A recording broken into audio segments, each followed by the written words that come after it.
Vamos a comenzar con nuestro noveno encuentro ya de nuestro taller y la idea es, como hacemos habitualmente, retomar el último texto que habíamos estado leyendo, trabajando, y tenía que ver con un tipo de narración diferente a lo que veníamos leyendo en el taller. Yo les decía que me interesaba incluir este subgénero narrativo dentro de las propuestas de lectura, más próximo a lo testimonial, más próximo a lo vivencial y no tanto dentro de lo que podríamos entender como una narración literaria. Un poco, bueno, la figura, ¿no?, de Usman Umar y su experiencia, su terrible experiencia como inmigrante que atraviesa desde Ghana hasta llegar primero a Canarias y luego bueno, a la parte continental de Europa, ¿no? Bueno, finalmente en Barcelona. Estaba narrada, bueno, primero en el libro Viaje al País de los Blancos, y a partir del éxito, del reconocimiento que tuvo ese texto, que es muy crudo, porque es el que narra precisamente cómo atraviesa Usman Umar siendo prácticamente un niño el desierto del Sahara y bueno, cae en manos lo conseguiste, ya conseguiste el libro, qué bueno, qué bueno. Y finalmente, como les decía, ya cuando hay una difusión y un reconocimiento de la figura de Umar, que además se convierte en un activista muy, muy presente, incluso en las redes, en los medios, tanto en España como en África.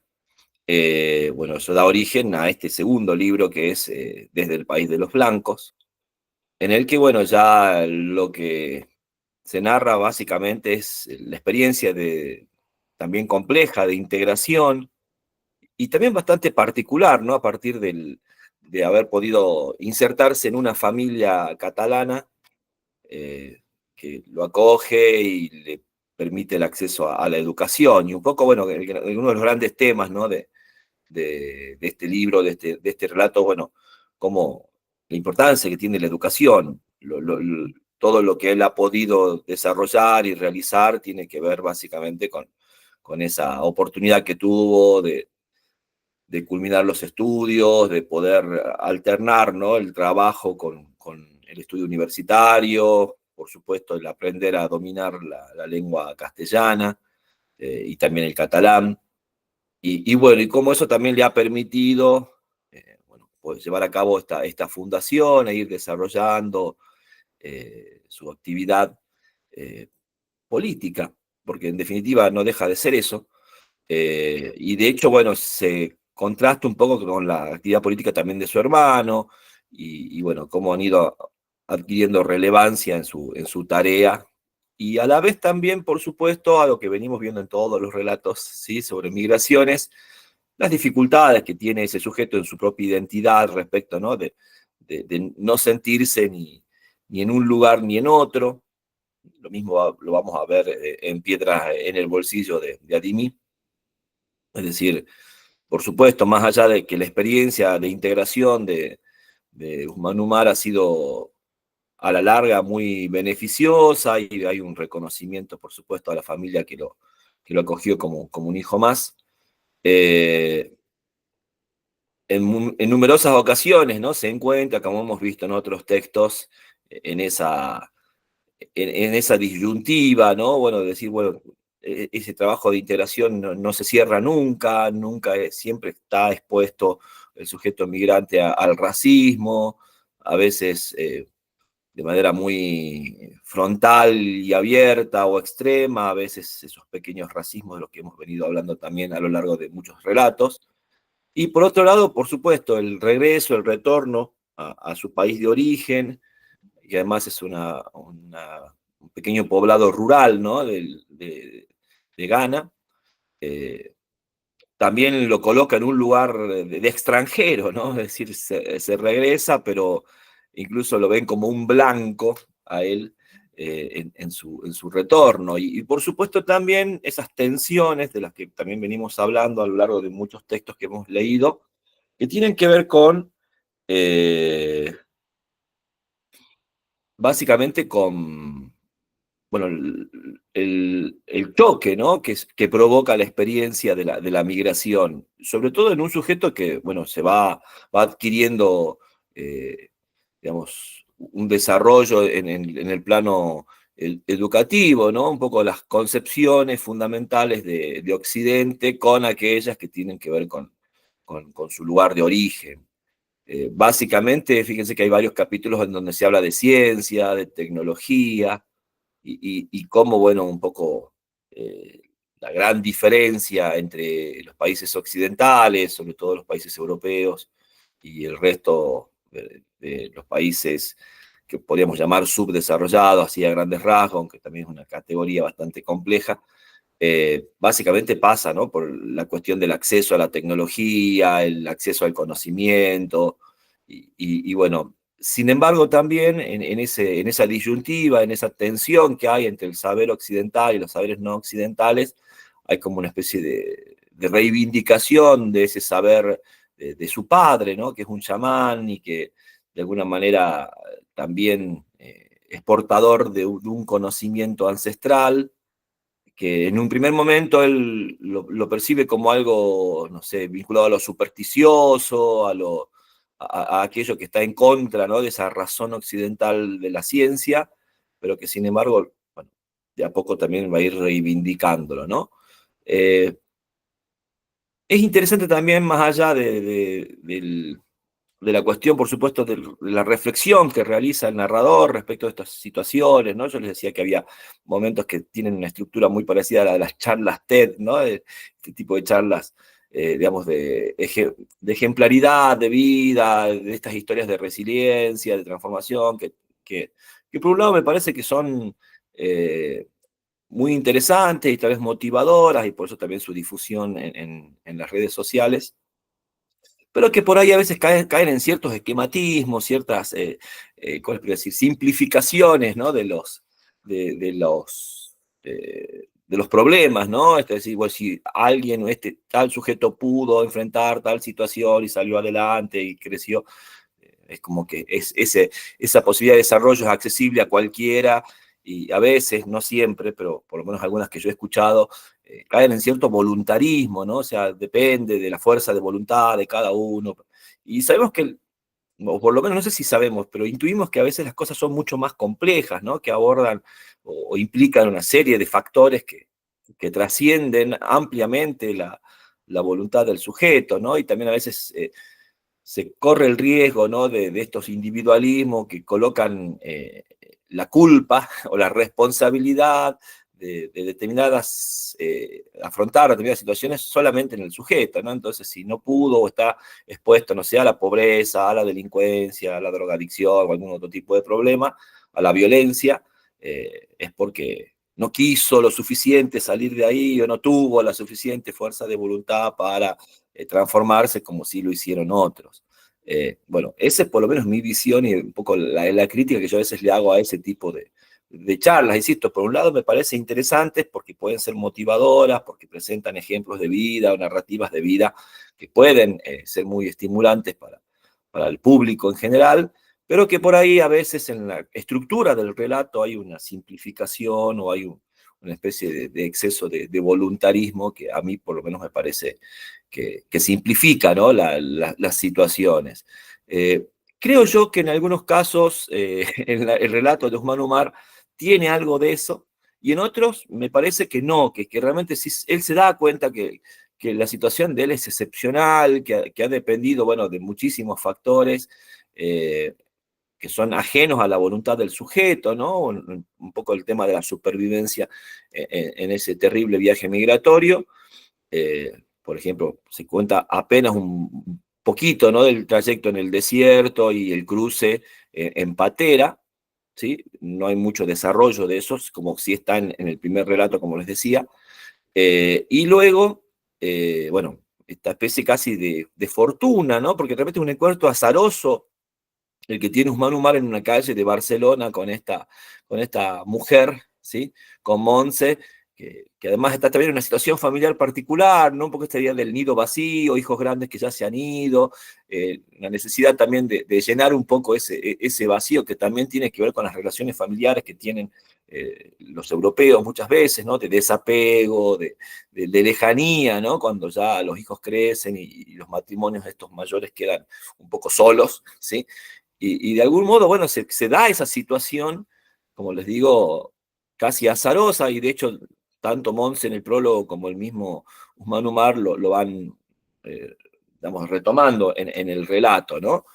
Eh, y a la vez también, un poco ya para ir cerrando mi participación o mi lectura de este texto, me parece que es muy interesante, bueno, ir viendo otra cosa que también venimos viendo a lo largo de estos textos, bueno, la diversidad tanto del europeo como de lo africano, ¿no? Es decir, estas generalizaciones que tienen que ver con estas visiones esquemáticas, que creo yo estas narrativas tratan de discutir, de poner en entredicho, eh, nos van mostrando, y la experiencia de Usman Umar creo que es en ese sentido también ejemplar, bueno, primero una África muy diversa, porque el mismo Usman Umar tiene la experiencia de esa África diversa, ¿no? Recuerden que él sale de este pequeño poblado rural de Ghana, atraviesa el Sahara, llega a Libia, luego vuelve a atravesar, termina en Mali o en Mauritania y luego cruzando hacia estos centros, bueno, primero cruza por supuesto a Islas Canarias, ahí está en un centro de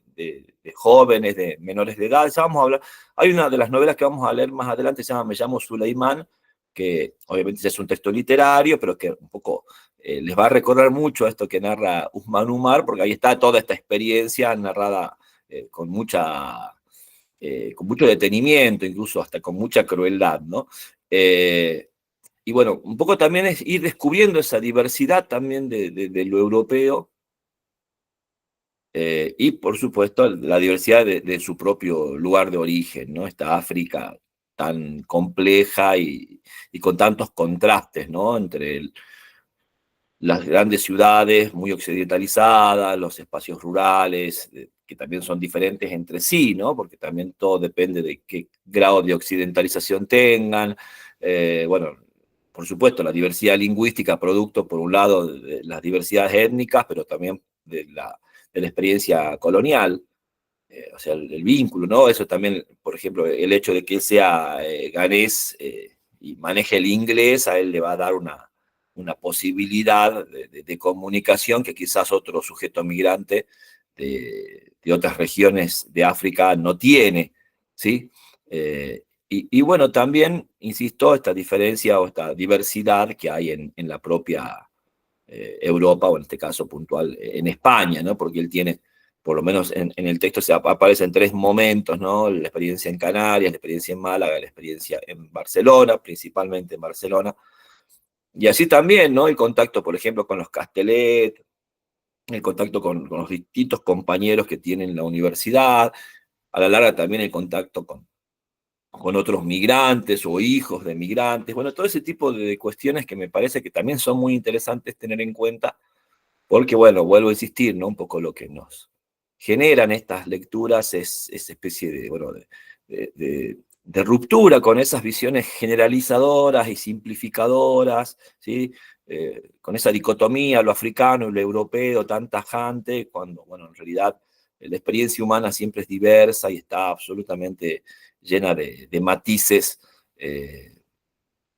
múltiples, ¿no? O sea, vuelvo a insistir, creo que en muchos talleres hemos hablado esto, digamos, de la multiplicidad de lo humano y la costumbre que tenemos, y bueno, también menos mal que existe la literatura y el arte para tratar de ir en contra de ese pensamiento reductor, ¿no? Reduccionista y a veces hasta maniqueo, ¿no? Porque por supuesto no solo en el binarismo occidental está la oposición, sino también la jerarquización. O sea, generalmente pensamos uno de esos términos en la oposición como superior al otro, ¿no?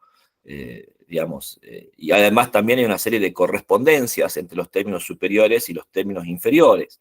Eso también es otra cosa que bueno, un poco hemos venido desarrollando a lo largo de varios talleres, ¿no? Y en este caso, esta oposición europeo como lo bueno, incluso para quien migra, ¿no? Porque está yendo a ese lugar en rechazo a su propio lugar de origen, como lo vemos en muchísimos textos, ¿no? Esta idea de la huida, ¿sí? Por distintos motivos. Y luego, bueno, ir descubriendo que eso que se percibía bueno en contra de lo malo tiene también muchísimos matices, y que aquello que se veía como malo, el lugar de origen, también está atravesado por los mismos matices, ¿no? A mí me gusta mucho ese capítulo de, como de reconocimiento, de volver a conocer a su padre, ¿no? Cuando en un primer momento, para Osman Umar, el padre chamán, que además se opone a la religiosidad musulmana del resto de la familia, es como una especie de vergüenza, ¿no? Una cosa como que tiene que ver con ese atraso, con esa cosa primitiva, ¿no? De lo africano, ahora sí usando ese término generalizador, y sin embargo, bueno, va viendo que no es tan así, ¿no? Y que justo curiosamente o paradójicamente, en contacto con esos centros de saber, con el acceso al conocimiento o a la ciencia, revaloriza ese propio saber, ¿no? Que no es una pura superstición o simplemente, bueno, no sé, un resabio de una cultura primitiva. Eh, bueno, eso es un poco, me parece, lo que podemos rescatar del texto de Umar, que además, bueno, se ha convertido en una especie de referente. No sé si lo han buscado en las redes o han visto algún video de él en YouTube. Es una persona muy activa, que tiene mucha presencia. Y bueno, fíjense que se vienen dando todavía, ha habido hace muy poco un naufragio espantoso en las costas de Tenerife, de Gran Canaria, también, no sé, como 40 muertos, porque había habido no sé si una tempestad o se habían perdido, entonces estaban sin comida, una cosa espantosa que incluso parece que hubo asesinatos dentro de las mismas pateras, porque hay gente detenida, acusada de asesinato, una cosa que si ustedes buscan en los diarios, sucedieron en la última semana de agosto, hace una semana, menos de 10 días. Entonces, bueno, a partir de ahí, por supuesto, aparecen estos escritores o estos sujetos que, como Umar, que además de escribir, por supuesto, se dedican a una actividad de activismo político y social y cultural. Entonces, bueno, están muy vigentes y bueno, el problema lo venimos viendo, ¿no? Constantemente. Por ahí a veces también incluso en la misma prensa europea, estos escritores acusan, ¿no?, a la prensa europea como de ponerlo en segundo plano, de no darle la relevancia que tienen, o de por ahí, no sé, que en la prensa tenga mucho más presencia otro tipo de problema menor, por así decirlo, eh, básicamente, bueno, por estas cuestiones que se están generando en gran parte de Europa respecto de la diáspora africana, ¿no? Que bueno, volvemos a decir, Europa tiene enorme responsabilidad de esa diáspora, básicamente por el colonialismo, ¿no? Tanto el tradicional como el post independencias y soberanías de los países africanos. Quizás en esa cuestión de lo político propiamente, el relato de Usman Umar no ahonda demasiado, ¿no? Hay esa referencia a la figura de su hermano y de cómo se va, bueno, un poco democratizando por lo menos la región a la que él pertenece, pero bueno, sabemos muy bien que los procesos políticos de los países africanos también han sido muy complejos, ¿no? Con, bueno, guerras civiles, algunas de carácter étnico, lo hemos visto en el caso de Ruanda y Burundi, o, bueno, estos líderes revolucionarios que a la larga se convierten en dictadores, ¿no? Bueno, hay diversos países africanos con gobernantes desde hace 30, 40 años, ¿sí?, como presidentes. También, bueno, por supuesto, los fraudes electorales. Bueno, hay toda una serie de situaciones en las que también, como suele pasar, la política internacional de las grandes potencias no está, digamos, no es ajena a estos, digamos, devenires políticos, ¿no? Estos vaivenes. Y bueno, en este momento hay dos grandes actores también en esta situación, que son China y Rusia, que se suman un poco, ¿no? a, digamos, a este nuevo colonialismo en relación a estos conflictos geopolíticos globales con los Estados Unidos, sobre todo, y con algunos bloques de Europa. Entonces, la verdad que es una cuestión bastante más compleja, vuelvo a insistir, ¿no? De lo que por ahí plantean este tipo de relatos, que insisto, pueden ser muy interesantes y motivadores y reveladores, ¿no? De la experiencia de un sujeto en particular, pero que por ahí, a veces en algunos momentos o en algunos segmentos de la narración, me parece que hay como algo de simplificación del problema, ¿no? Digamos, el gran problema que tiene que ver con esto que, bueno, hablamos de la situación colonial de los países africanos hasta la actualidad. No sé cómo ha sido la experiencia de lectura, algo habíamos comentado en el último encuentro. ¿Quién quiere comentar? Estaba Silvia, parece que se tuvo que salir la llamada. A ver, Teresa, ¿querés abrir el micrófono? Está con el micrófono. Ahí está. No, Silvia acaba de poner que iba a escuchar, pero se nota que abandonó, no sé qué pasó. Bueno, sí, con respecto a este libro, sí, bueno, absolutamente comparto todo lo que decís. Y sí, tiene esa cosa de ejemplificadora, de que, bueno, yo, la voluntad, todo lo demás. Eh, Creo que, bueno, las experiencias individuales son absolutamente diferentes y no todo se da dentro de contextos parecidos. Así que en caso de migrantes, yo digo, si este hombre no se hubiera encontrado con esta señora catalana que lo acoge, ¿cuál hubiese sido su destino? Y pensando comparando con la novela Partir de Benjelloun, vemos cómo el chico también hace un esfuerzo enorme, tiene la mejor voluntad, igual la hermana, ¿no? Y tratan de insertarse en la sociedad y bueno, no es no lo mejor lo que terminan haciendo, es muy duro, es muy triste, y bueno, vemos ahí el ejemplo clarísimo de cómo no es suficiente la voluntad, como bien vos dices. Ahora, una cosa que me gustó, bueno, es su análisis, ¿no? Sociológico, político, sobre todo con respecto a las ONG, ¿no? Porque, ¿por qué él crea su propia ONG? ¿No? Porque queda clarísimo ahí que todas las ONG que trabajan en los países pobres, siempre traen un rédito para su propio país, ¿no es cierto? Tienen algún interés particular por detrás, que no es puramente una cuestión humanitaria, ¿no es cierto? Entonces, me parece que visibilice eso es muy importante, porque nosotros los ciudadanos que vivimos nuestra cotidianidad, y más ahora con las redes, todo el tiempo, asóciese a tal, de los chicos migrantes de tal lugar, asóciese a médicos de no sé qué, ¿no? Y uno tiene tendencia a decir, ah, qué bárbaro, yo pongo, pero hay que ver a dónde y cómo después se distribuye esa ayuda que muchas veces no llega, ¿no? Y él muy bien lo dice ahí en su libro, esas cuestiones, tanto ayuda a la gente que no sabe, ¿no? Y si verdaderamente esa ayuda llegase, distinta sería la realidad de esos países. Entonces, me parece muy bueno desde el punto de vista de la difusión de la problemática, ¿no? Más allá de lo literario. Y bueno, también el libro tiene partes que son muy conmovedoras, que hay partes que están muy bien narradas.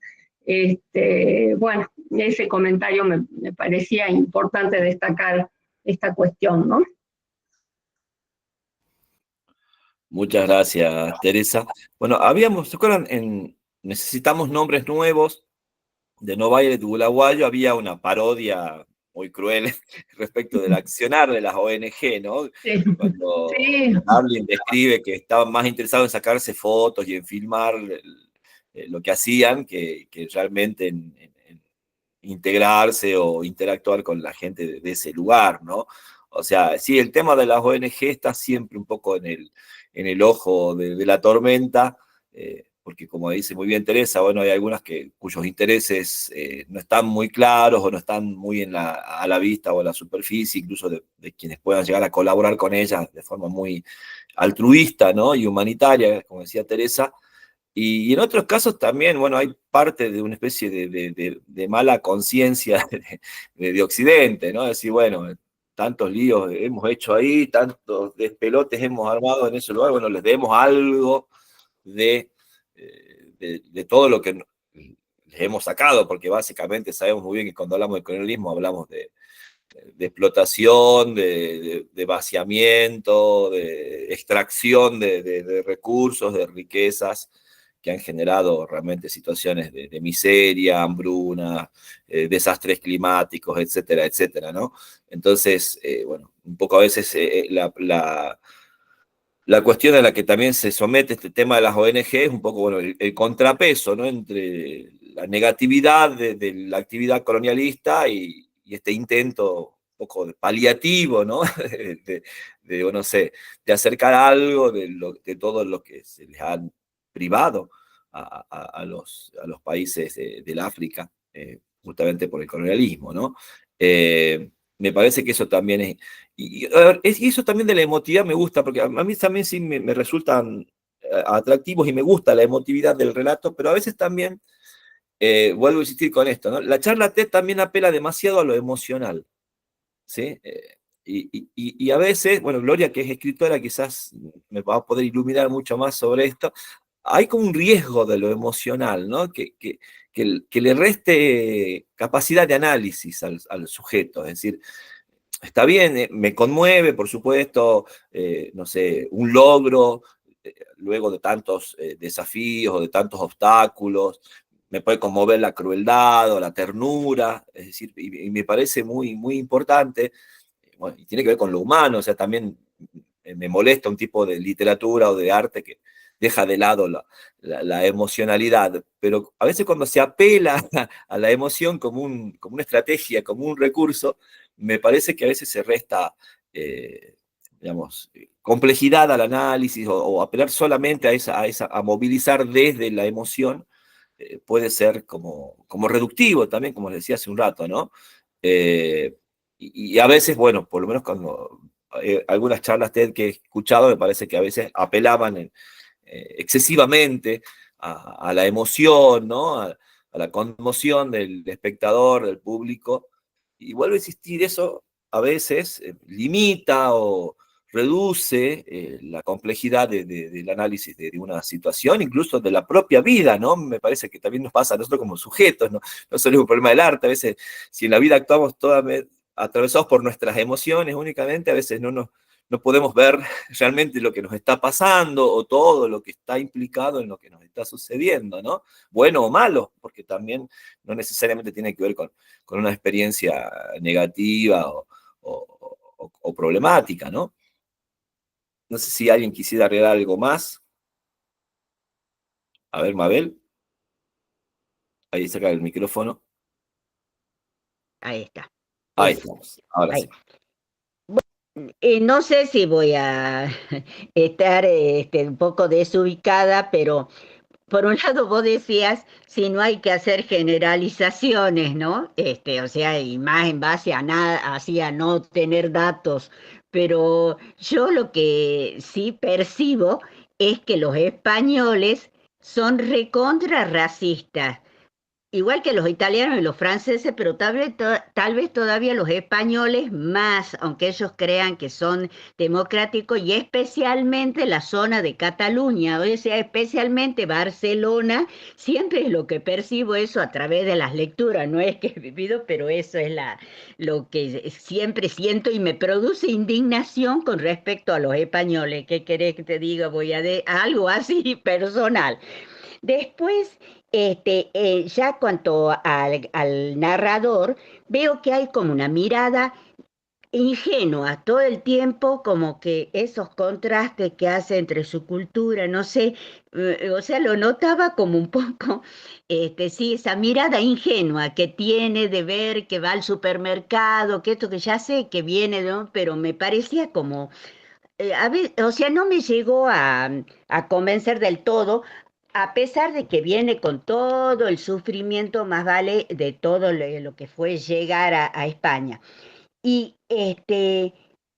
pero por otro lado no me queda como, no me convence demasiado porque no sé por qué emigra, porque en las otras obras que hemos leído lo tenía como más concreto. O sea, se van porque son perseguidos, se van porque la situación económica no da para más, están muertos de hambre, son perseguidos por la religión, por lo que sea, por la guerra civil. Acá es un poco bueno, me voy a probar suerte.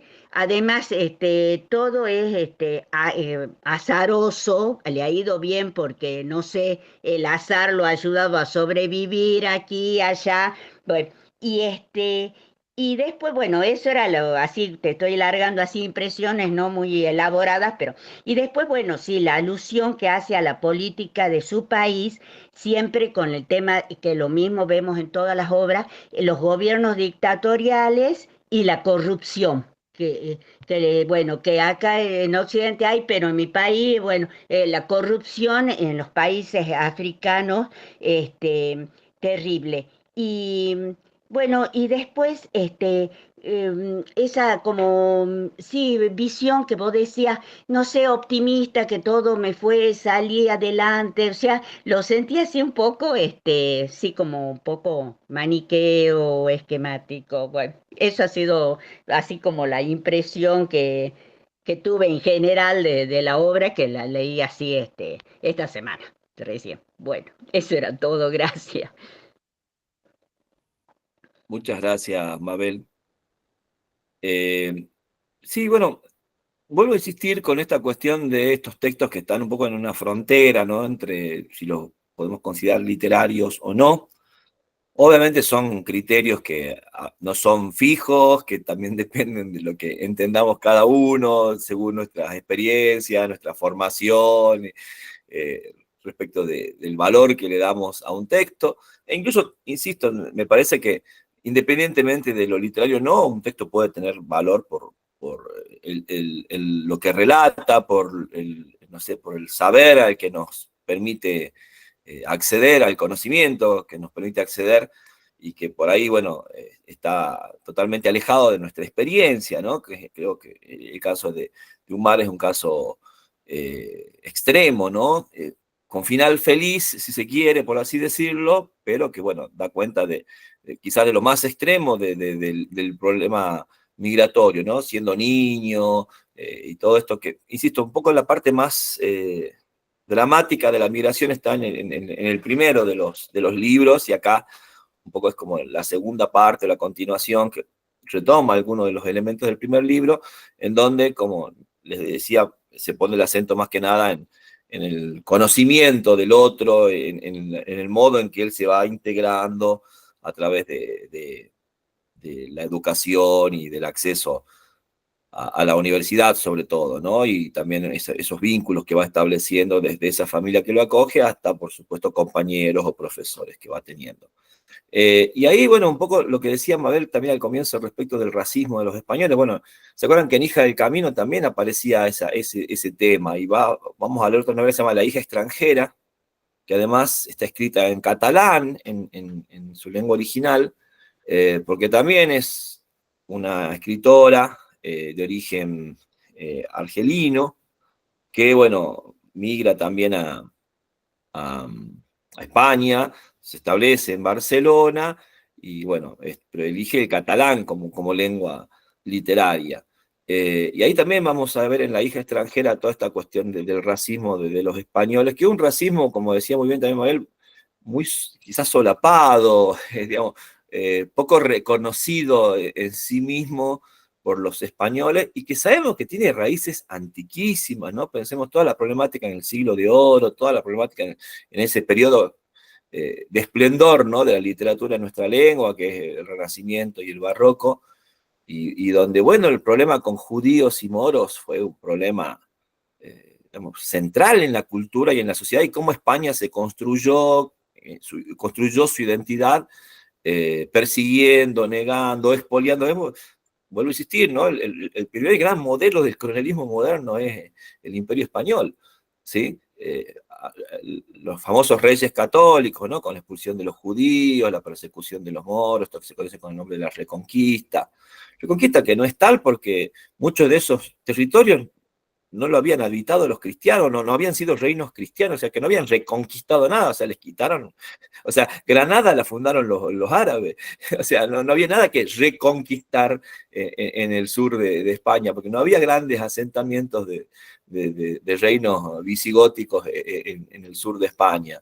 Toledo fue una construcción de los árabes, o sea, Toledo no hubiese existido sin la presencia árabe. Entonces también esta idea de reconquista, que está muy fuerte, incluso hasta en los estudios literarios, es inexacta, ¿no? Porque, bueno, reconquistar sería, bueno, algo que era mío, me lo arrebataron y lo vuelvo a tener. No, acá los reinos cristianos se apoderaron de la cultura, de los territorios, de las riquezas, ¿sí?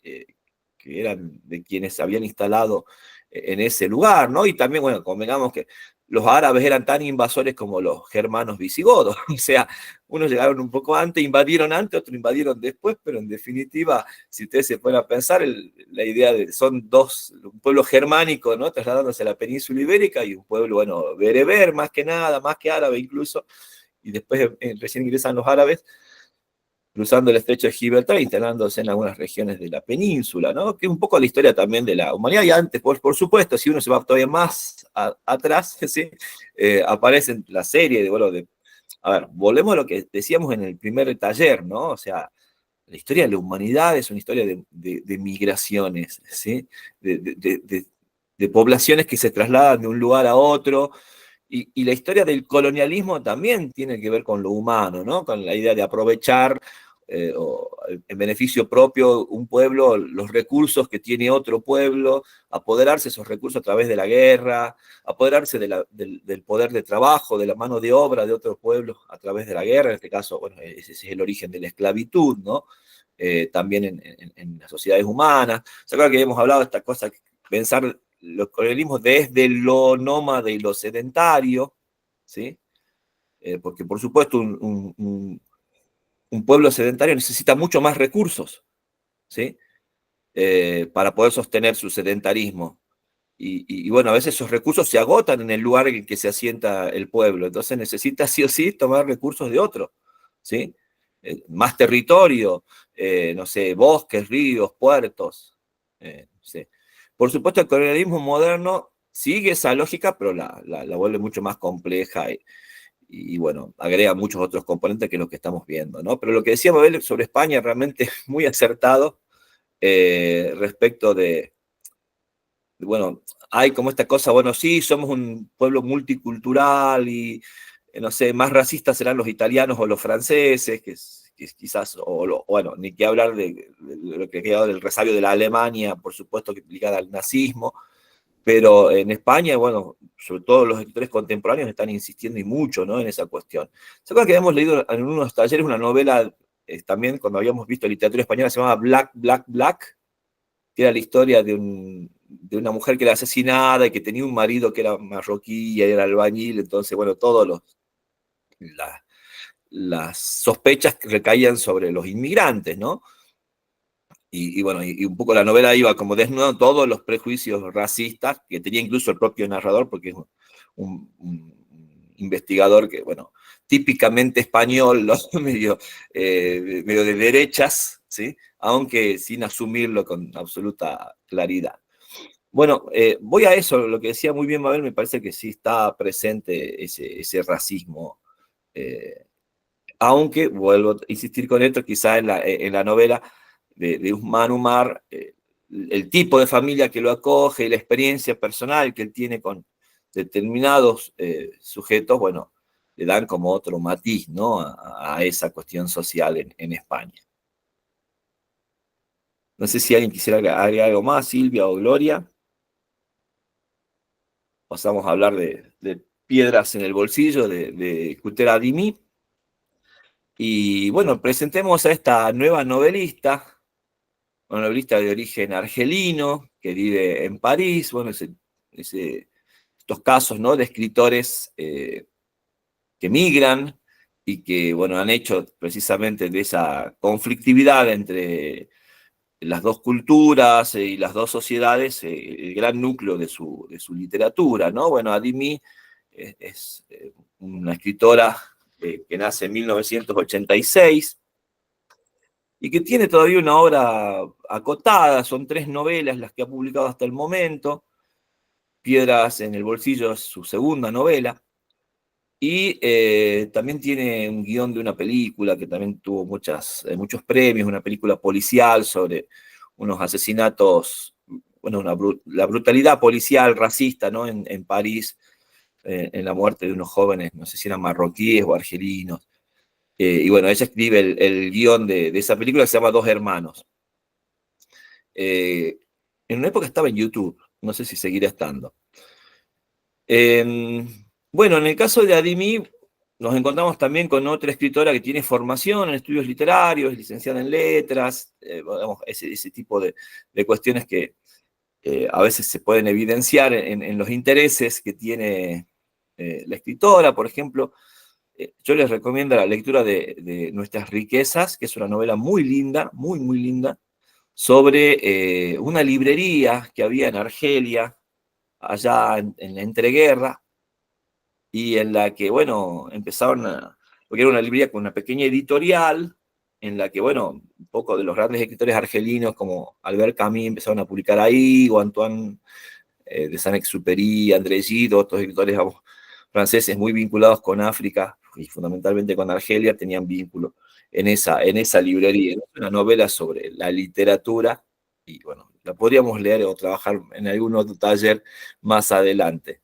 Y bueno, por suerte la han venido traduciendo y está publicada también en castellano esta novela. También, por supuesto, más o menos como hemos visto en otros textos, aparece un tipo de migrante en las novelas de Adimi que tiene que ver con un intelectual, ¿no? Que por ahí, Rato Mabel decía, bueno, en algunas novelas no queda claro, o en la de Usman Umar, cuál es la motivación para la migración. Y en general, bueno, lo vemos claramente en la narradora de esta novela, hay una inquietud, si se quiere, existencial o intelectual. Por supuesto, también hay una idealización de lo europeo, en este caso de lo francés, a partir sobre todo de la educación, ¿no?, que recibe ese sujeto. Volvemos a esta idea que también está presente en muchas novelas de aquellos países que han sido colonizados, sobre todo por los franceses, como más fuerte, creo yo, en los países de colonización francesa, el hecho de que ciertas élites africanas acceden a una educación en colegios franceses y, por supuesto, idealizan, ¿no?, lo francés, y eso, bueno, también va generando un deseo de estos sujetos de partir de su propio país. Hay una novela, dicho sea de paso, muy, muy interesante sobre esto, que se llama Nuestra Señora del Nilo. Es una escritora ruandesa la que la escribe, se llama Scholastique Mukasonga. Y es la historia de un internado de señoritas, ¿sí?, también de la élite ruandesa, en un colegio francés. Y por supuesto, es muy gracioso porque son las clases, ¿no?, de un colegio secundario donde todo lo que es Francia es una maravilla, y ese deseo, ¿no?, de presentar una Francia totalmente idealizada, que, bueno, por eso todas las jóvenes o quieren casarse con un francés o quieren buscar la forma de ir a Francia, ¿no? Y por supuesto, bueno, no saben lo que les esperaría, ¿sí?, si fuesen a Francia y cómo serían recibidas realmente, ¿no? Y además también toda una ironía acerca de aquellos franceses que van a parar, a caer, diríamos, a estos colegios en África, ¿no? Es decir, gente que también ha tenido una historia personal de vida en su lugar de origen europeo y que, bueno, a veces no le ha quedado otra que irse a algún país africano a ejercer la docencia, ¿no? Una novela llena de ironías, también es muy cruel porque tiene como telón de fondo el genocidio, ¿no? Un poco el germen del genocidio de Hutus sobre Tutsis. Bueno, pero volviendo a Dimi, vuelvo a insistir, ¿no? Aparece ese tipo de sujeto de una sociedad africana, de un país africano, en este caso argelino, acomodada, pero que, bueno, va construyendo esa idealización de lo europeo. Y en el caso de esta novela hay algo que a mí me parece muy interesante y que por supuesto está tratado incluso con humor en la novela, que tiene que ver con las representaciones de la mujer occidental y de la mujer de la sociedad argelina.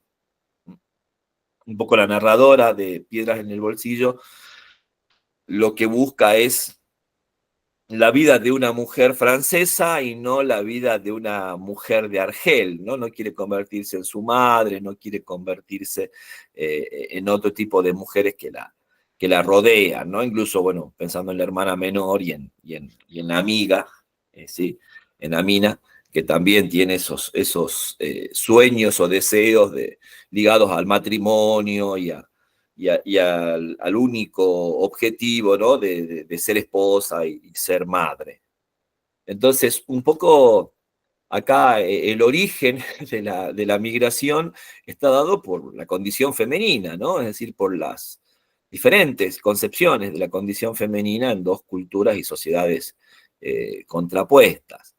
Y de algún modo, bueno, también, por supuesto, la experiencia, como hemos visto, por ejemplo, en Quejín, de Debuchy Mecheta, o también incluso en Hija del Camino, eh, bueno, es también como de desilusión, ¿no? Porque no se siente tampoco cómoda o realizada la narradora en su vida parisina, ¿no? Es decir, digamos, en esa experiencia migratoria nos volvemos a encontrar con esta temática tan presente en este tipo de narrativas, de esa especie de tercer espacio, ¿no? De no pertenecer ni al espacio al que se ha llegado, al que se ha migrado, y tampoco del que se migra, ¿no? Porque acá está nuevamente, como vimos en varias novelas, esta idea de el regreso, el retorno al lugar de origen, ¿no? Entonces toda la novela gira alrededor de la posibilidad de la narradora de volver a Argel por el compromiso de su hermana. Y bueno, por supuesto también es una sociedad ya con la tecnología que conocemos todos nosotros hoy, ¿no? Con esta madre que la llama constantemente por teléfono celular. A mí me encantan las escenas de las llamadas de la madre, sí, porque tiene que ver con esa especie de, bueno, de diferencia etaria respecto del manejo de la tecnología, esa obsesión de la madre de querer controlarla a su hija por teléfono, una obsesión que se quiere, por supuesto, también es amorosa, pero bueno, y que también es como remacharle todo el tiempo, bueno, que tiene que casarse, que tiene que conseguir un hombre, que no puede estar sola. Y eso es un poco, creo yo, el encanto que tiene esta novela, ¿no? De plantear, salirse un poco de todos estos problemas que venimos viendo, ¿no? En las migraciones que venimos leyendo, y poniendo el acento en estas representaciones de lo femenino. Por supuesto, tampoco deja de lado, ¿no? Todos los conflictos que tiene Argelia en el momento en que ella se está formando, ¿no? Como joven, como adolescente, ¿no? Los problemas, bueno, del terrorismo, las situaciones que están ahí dando vueltas como telón de fondo, ¿no? En su experiencia, incluso cómo impactan en su familia, fundamentalmente en la figura de su padre, ¿no? Y esa dualidad tan fuerte en algunas sociedades africanas de la vida de los varones y la vida de las mujeres, ¿no? Una vida de las mujeres que está totalmente limitada a la vida familiar y matrimonial, ¿no? Y un poco esa vida de los varones que en el recuerdo de la narradora lo hace a su papá totalmente extraño, es decir, o sea, solamente he conocido al padre, dice en algún momento me hubiera gustado conocer al hombre, ¿no? Y por supuesto, en esa sociedad que tiene esos esquemas tan rígidos, ¿no? De conducta y de modos de ser varón o ser mujer, por supuesto, también aparece esta enorme dificultad. Pero a la vez también, por supuesto, la decepción de la experiencia europea, de la experiencia parisina, de algún modo no haberse encontrado con lo que ella se imaginó que se iba a encontrar, ¿no? Y las dificultades en esa sociedad tan individualista, donde prácticamente no hay vínculos, o es tan difícil construir vínculos. Por eso también ella constantemente recordando a su amiga y en contacto telefónico con la familia, con su hermana, con su madre, y bastante solitaria, por así decirlo, en ese mundo parisino, ¿no? Y quizás el ejemplo extremo de esa soledad de la vida occidental está en la figura de esta mujer que está en la plaza, ¿no? Y con la que ella va a conversar en algunos momentos, y que también, si bien habla del amor y habla, bueno, un poco un desvarío, como una especie de mujer que está medio alterada, ¿no? Y que vive en situación de calle y que, bueno, prácticamente no le importa a nadie, ¿no? Entonces también volvemos a encontrar esa crítica de estos escritores que provienen de países no europeos al individualismo y a la falta de vínculos y de afectos en la vida cotidiana del europeo moderno, ¿no? Además ella, si bien tiene un buen trabajo, vive en un departamento, pero bueno, absolutamente sola, ¿no? Y con las dificultades también que tiene, insisto, para establecer relaciones, y a la vez tampoco quiere caer en lo que le pide la madre, es decir, un marido a cualquier precio, de cualquier modo, con tal de no estar sola, ¿sí? Entonces en esa disyuntiva se mueve, creo yo, la narradora de esta entretenida novela, ¿no? También me parece un logro de la novela la estructura, estos capítulos tan breves, muchas veces algunos sostenidos en una pequeña, en un pequeño desarrollo, en una oración, en una pequeña frase, otras veces también muy marcados por el diálogo, sobre todo el diálogo telefónico. Y, bueno, como les decía, esa estrategia del humor, ¿no? De un sujeto que, bueno, un poco también utiliza, creo yo, el humor para sobrellevar el conflicto por el que está atravesado, ¿no? Y luego, bueno, esta metáfora, ¿no? De las piedras en el bolsillo que aparecen una y otra vez a lo largo del relato, ¿sí? Esto bueno, llevamos con nosotros, ¿no? Y que están ahí en algo tan próximo como el bolsillo, y por supuesto la idea de la piedra, eso sólido, ¿sí? Que está ahí instalado y que, bueno, tiene que ver quizás con nuestra historia de vida, nuestras familias, las concepciones sociales y culturales de la sociedad en la que venimos, ¿no? Y por más que nos vayamos al otro extremo del mundo, van con nosotros, ¿sí? Es decir, no es un problema geográfico, ¿sí? Sino es algo mucho más profundo y está mucho más ligado a quienes somos, a nuestra identidad, y que por supuesto, bueno, también pensemos la idea de piedras como algo que también se presenta como un obstáculo, ¿no? Como algo que está ahí impidiendo de alguna manera nuestra liberación, si se quiere, ¿no? Fíjese que la novela se abre con un epígrafe de Virginia Woolf, de la señora Dalloway, que también me parece muy, muy interesante la elección del epígrafe, porque a la vez también, bueno, pensemos que la señora Dalloway narra la historia de una mujer que nunca se ha planteado muchas cosas en su vida, ¿sí? Que ha vivido sin grandes sobresaltos la vida, y bueno, en vísperas de su fiesta de cumpleaños, de repente toda la densidad de lo vivido se le viene encima, ¿no?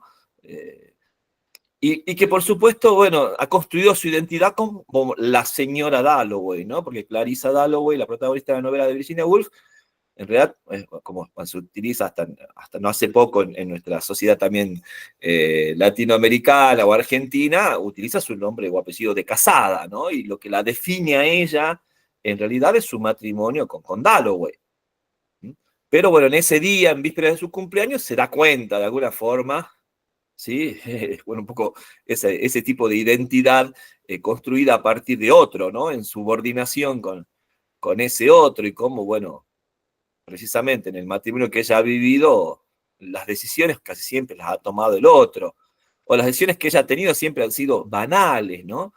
la decoración de la casa, qué sé yo, atender al servicio doméstico, ¿sí? Pero las grandes decisiones de su vida las ha tomado otro, ¿sí? Que es un poco para mí una de las maravillas que tiene la novela, además como está narrada de una forma absolutamente inusual, la novela de Virginia Woolf. Básicamente es eso, ¿no? Una mujer, además, la señora Dalloway cumple 60 años, o sea, ya no hay mucho tiempo para, ¿sí?, modificar el rumbo de esa vida, ¿no? Y en ese día tan trivial, víspera de una fiesta de cumpleaños, insisto, toda esa densidad de lo vivido y de lo no vivido, de lo no elegido, de lo que se ha delegado en tanto mujer a los varones, ¿sí?, decisiones, ¿no?, de quién voy a ser y de quién soy, se le vuelve, ¿no?, en lo cotidiano encima a la señora Dalloway. Y me parece que, bueno, precisamente el personaje de Piedra en el Bolsillo está también un poco en esa, en vísperas del compromiso de su hermana, ¿sí? También aparece en la vida cotidiana todo aquello que la va conflictuando respecto de la necesidad de, bueno, obedecer ese mandato familiar, ¿sí? O, bueno, tomar otro tipo de decisiones, ¿no? Y por supuesto, ambas, que esa es un poco la disyuntiva de la novela, no le resultan satisfactorias al sujeto, ¿no? Es decir, no se ve repitiendo el mandato cultural y siendo como su hermana, como su madre, como su amiga Amina, pero tampoco se siente satisfecha con la vida solitaria que lleva en París, ¿sí? Entonces, me parece que también la novela termina mostrando uno de los grandes problemas que tienen las mujeres, ¿sí?, en estos tiempos, ¿no? Que ninguna de las disyuntivas que se les presentan muchas veces aparecen como satisfactorias para el sujeto, ¿sí? O que muchas veces la elección de una implica, por supuesto, una serie de cargas sobre el sujeto, de las que pareciera que no pueden escapar las mujeres, ¿sí? O es decir, o se paga el precio de la soledad, o se paga el precio de, bueno, de una vida en función de los otros, ¿sí? Una vida donde lo que tengo que hacer es obedecer un mandato, ¿no? Y en muchos casos, como en el caso de esta narradora, el panorama no parece para nada claro, ¿no? Entonces el sujeto se queda en ese limbo, ¿no?, debatiéndose entre una cosa y la otra, sin poder, digamos, tomar una decisión que lo satisfaga a ese sujeto femenino. Por último, bueno, me gusta de la novela, o quisiera destacar, esos procesos que tienen que ver, que ya hemos visto, por ejemplo, A orillas del mar de Gurna, por ejemplo, la llegada al aeropuerto, ¿sí? Esta cuestión del trato, ¿no? Pero acá es al revés, porque el aeropuerto al que llegue es al aeropuerto de Argel, ¿sí? Entonces, como es mal recibida por el hecho de haber migrado, por ejemplo, ¿no? Entonces, veíamos en Gurna, obviamente, cómo se lo recibe al inmigrante, y ese juego que hay entre el tema, ¿se acuerdan de que este personaje hacía pasar como que no sabía inglés, y eso mostraba la verdadera cara de los funcionarios de migraciones, ¿no? En cambio acá, bueno, ese episodio, por ejemplo, tiene que ver con quienes reciben a quien ha migrado a Europa y está volviendo por determinadas circunstancias. Y luego también esas conversaciones familiares, esa recepción que ella tiene, ¿sí?, que obviamente ahondan el conflicto, porque por supuesto entiende que el retorno, el regreso a Argel ya no es ningún tipo de opción o de solución, ¿sí? Argel ya no es su lugar, aunque París también de alguna forma pareciera no serlo, ¿no? Entonces, un poco, a ver, no sé, a mí la sensación me da es que la narradora se debate en convertirse en su madre o en convertirse en Clotilde, ¿no?, que es la sin hogar que anda dando vueltas por el parque, ¿no? Entonces son esos extremos, ¿sí?, a los que por supuesto en los que no quiere caer la narradora, aunque el futuro se le presenta bastante incierto, ¿no? Bueno, no sé si han podido avanzar con la lectura. Esta es una novela, creo yo, de la lectura bastante ágil y engañosamente fácil, me parece. Son ese tipo de, también, a mí me parece también bastante logrado ese tipo de textos parecen livianos porque se leen rápido, con frases cortas, capítulos cortos. El humor aliviana también, por supuesto, la narración, pero en realidad cuando uno empieza a analizar, a leer realmente el texto, se da cuenta de la complejidad que tiene, ¿no? No sé quién quiere contar cómo ha sido la experiencia. A ver, Mabel, Bueno, ¿sí? ¿Estoy comienzo, escuchando? no Sí, sé. sí, sí, por favor. Este, bueno, o sea, como vos decías bien, noté ese tercer espacio que está, que no soy ni de Argelia, que ni de París. Bueno, ahí ella ansía el retorno, muchas veces la vuelta, pero sobre todo lo que ella quiere buscar, rescata, está en la búsqueda, son de las vivencias de la infancia.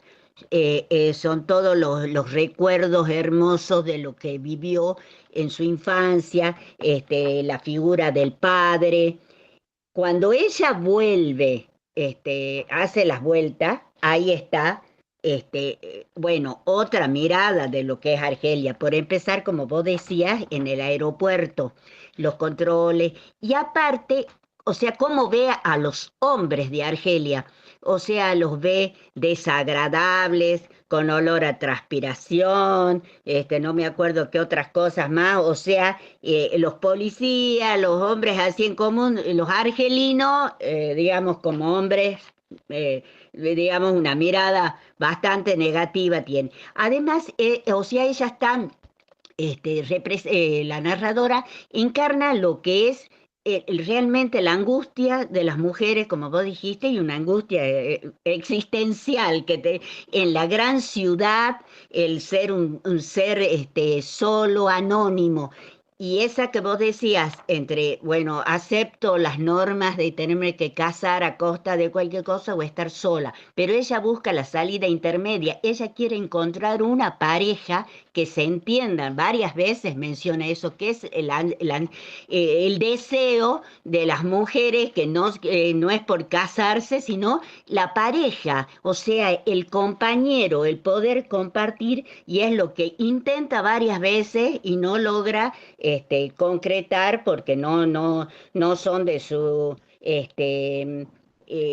gusto, y ella mientras tanto va avanzando en la edad, ya se siente como que ya está perdiendo digamos, las oportunidades, está dejando de ser joven. Bueno, y además quería agregar que efectivamente en los aeropuertos, no sé por qué, es un sentimiento no solo para los inmigrantes, sino para todos, de manoseo, porque me ha pasado ahora reciente, que viajé justo afuera del país, la forma del trato en el aeropuerto de Lima, bueno. ¿Para qué voy a decir? Es como más o menos como he visto por ahí, hay documentales de cómo son los controles, porque bueno, sospechan de todo, que traen droga, que están pasando, bueno, todo eso. Pero a la vuelta, cuando llegué a Salta, eso era lo otro era lo esperado, pero esto, este, o sea, un control terrible también, estábamos volviendo todo el avión lleno de todos salteños. Y delante, después de todos los controles, ya al último, que ya pensé que ya era sacar la valija, ya la puerta, no, de nuevo, otra persona pidiendo de nuevo pasaporte y controlando por las valijas, todo, y delante mío iba un matrimonio, un poco morochos, y con dos hijos, probablemente eran tal vez de familia peruana, pero que viven acá, están acá, probablemente, no sé si estarán nacidos acá, pero viven acá, y bueno, 2 horas interrogándolo, de dónde venían, qué hizo, por qué se fueron, estos son sus hijos, ya habíamos pasado migraciones, era de nuevo así esa sensación bueno, de esos controles porque les vio pinta de sospechosos, digamos, bueno, eso era aparte para agregar. Eso era todo, por ahora, el aporte creo que tenía, sí. Gracias.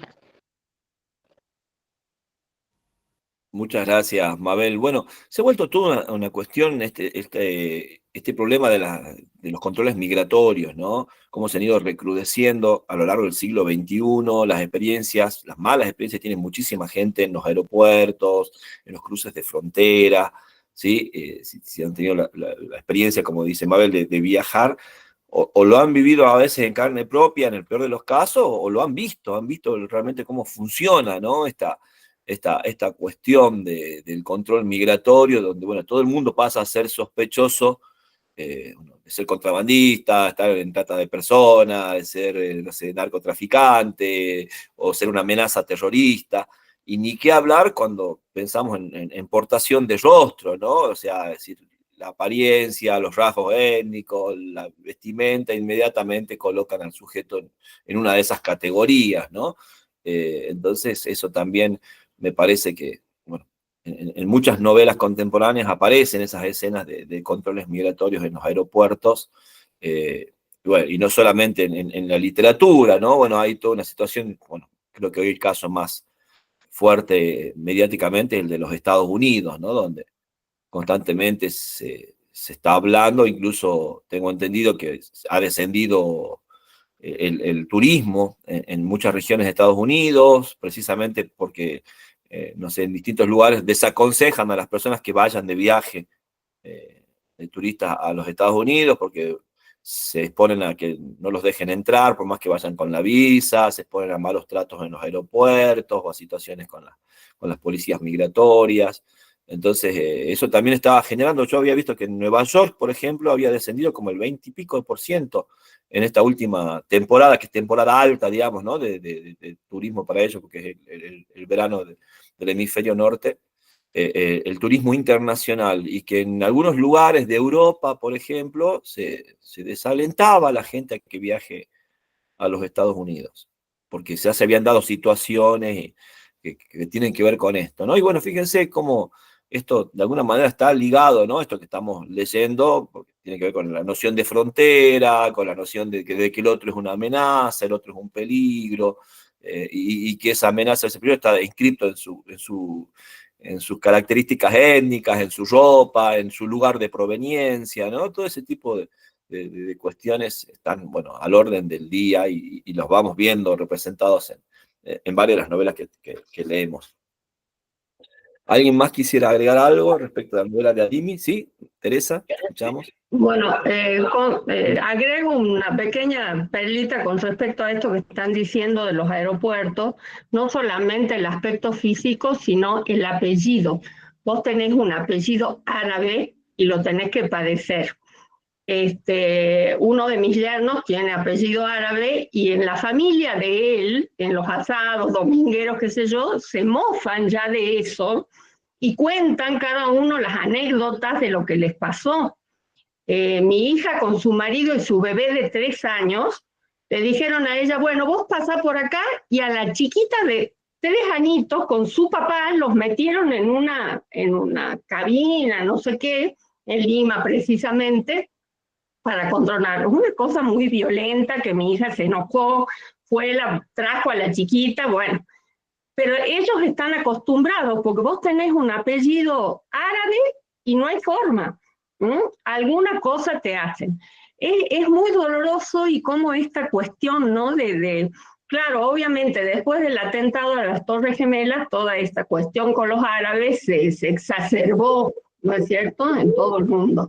Es muy angustiante, porque realmente gente totalmente que va a pasear, que va a pasarla bien, bueno, son momentos muy feos.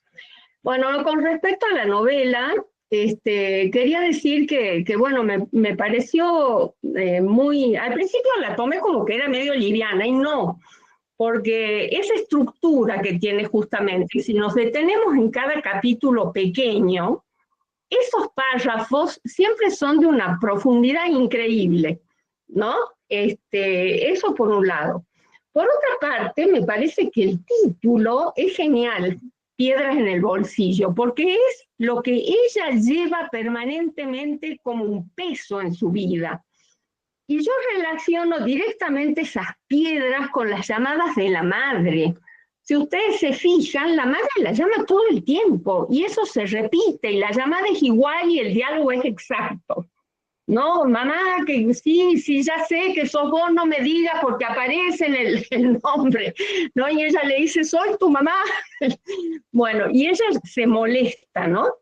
Y cada vez es el tema del casamiento. Entonces también esa cuestión de la relación de pareja, del casamiento, que para la cultura de ella es algo ineludible para una mujer, que una mujer no lo es completamente si no tiene un marido y a como dé lugar, tanto hace la madre y tanto rechazo de ella, pero ella al final entra por esa variante, porque no le importaba si era el griego, si era el amigo que alguna vez la había desilusionado y que realmente ella no se enamora de ninguno, ¿no?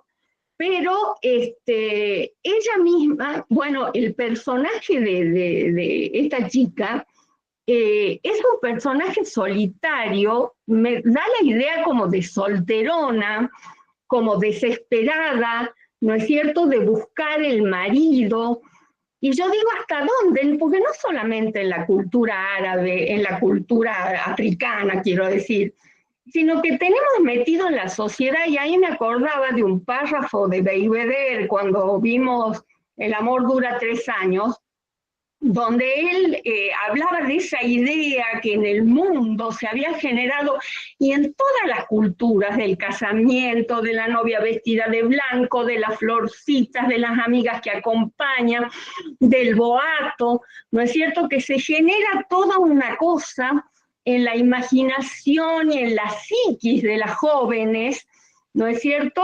Bueno, las lleva muchas veces al fracaso, a hacer malas elecciones, y a creer que la vida pasa por ahí nada más, ¿no? Yo creo profundamente de que, bueno, el ser humano está hecho para vivir en pareja.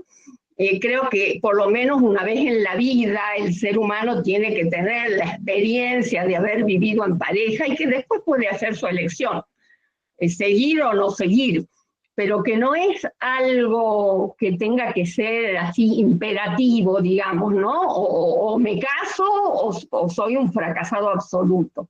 Y me parece que un poco esa idea está acá y que ella, sin quererlo, y hay como una tensión, ¿no? Porque ella todo el tiempo se opone a esa idea, pero al mismo tiempo se pinta para ir a buscarlo al griego, sufre una gran desilusión cuando el griego está con una tetona sentada ahí, toda pintada, ¿no es cierto? Y ella que se había puesto todo su pelo sedoso, bueno, qué sé yo.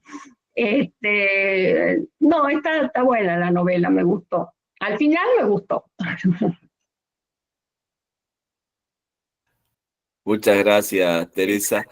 Yo creo que hay una cosa interesante en lo que vos estás señalando, y tiene que ver con, bueno, esta especie de juego que tiene que ver mucho también con el tipo de novela contemporánea que se estila. Bueno, el marco del género literario que utiliza Adimi en este caso es ese tipo de novela liviana, de mujeres buscando marido, mujeres, tipo mujeres desesperadas, no sé, Sex on the City, no sé si tiene esa cosa así, pero como decís muy bien, de a poco, sí va llevando a otro lugar la novela.